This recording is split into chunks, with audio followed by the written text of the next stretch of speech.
Imagine stepping back in time to a crisp autumn afternoon in the late 19th century. In a quiet corner of an intellectual park, two of history's greatest minds meet. Friedrich Nietzsche, with his commanding mustache and piercing gaze, sits across from a young, sharp Carl Jung. Nietzsche begins, his voice resonant with conviction. To find meaning, one must not look to the heavens, dear Carl. The gods are dead, and we have killed them. Humanity is now adrift, untethered from old moralities. We are left with a terrifying freedom. The challenge is not to find a new god, but to become something more ourselves. We must become the Bermensch, the overman, a being who creates his own values, who affirms life in all its suffering and joy. Jung nods thoughtfully, absorbing the weight of Nietzsche's words. I agree, Friedrich, that the old structures are crumbling. But I see it not as an end, but as a transformation. When you speak of the overman, I seek for the journey of the self to become whole. We are not just adrift. We are driven by powerful, ancient forces from within the archetypes of the collective unconscious. These are the shared myths, symbols, and instincts of all humanity. Nietzsche leans forward, a glint in his eye. Myths, instincts, these sound like new chains to bind us. The overman must break free from all inherited yokes, even those from a so-called collective unconscious. He must embrace the will to power, the fundamental drive to expand, to grow, to overcome. It is the artist's will to create, the philosopher's will to seek truth, the individual's will to master himself. This is the engine of life.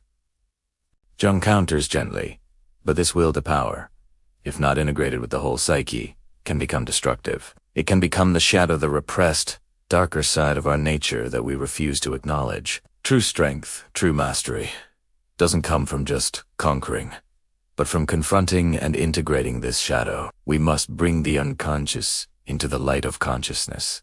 To become whole, one must embrace both the light and the darkness within. Nietzsche scoffs lightly. Darkness. I say embrace it all. Amor fati is to love your fate. Love the necessity of your life, the pain, the struggle, the fleeting moments of triumph. To wish for any part of it to be different is to wish for all of it to be different. The eternal recurrence. Imagine this life, this very conversation, repeated for all eternity.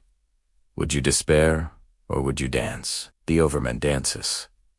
Jung smiles, a look of profound understanding on his face, and perhaps that dance, Friedrich, is the ultimate integration. The final union of the conscious will with the deep, eternal patterns of the psyche. Your eternal recurrence is a powerful symbol. It forces us to live authentically, to make choices that we could affirm forever. In my language, it is the realization of the self, the archetype of wholeness. We may use different words, but perhaps we are both pointing toward the same mountain peak.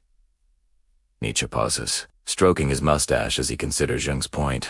A rare, thoughtful silence hangs between them, filled with the rustling of leaves and the unspoken weight of ideas that would shape the next century. The sun begins to set, casting long shadows across the park. As the two men sit, each lost in thought, having found an unexpected echo of their own soul in the mind of the other. What a fascinating encounter to imagine. If you enjoy diving into the minds of great thinkers and exploring profound ideas like these, please consider giving this video a like and subscribing for more journeys into the heart of philosophy and psychology. Thanks for watching.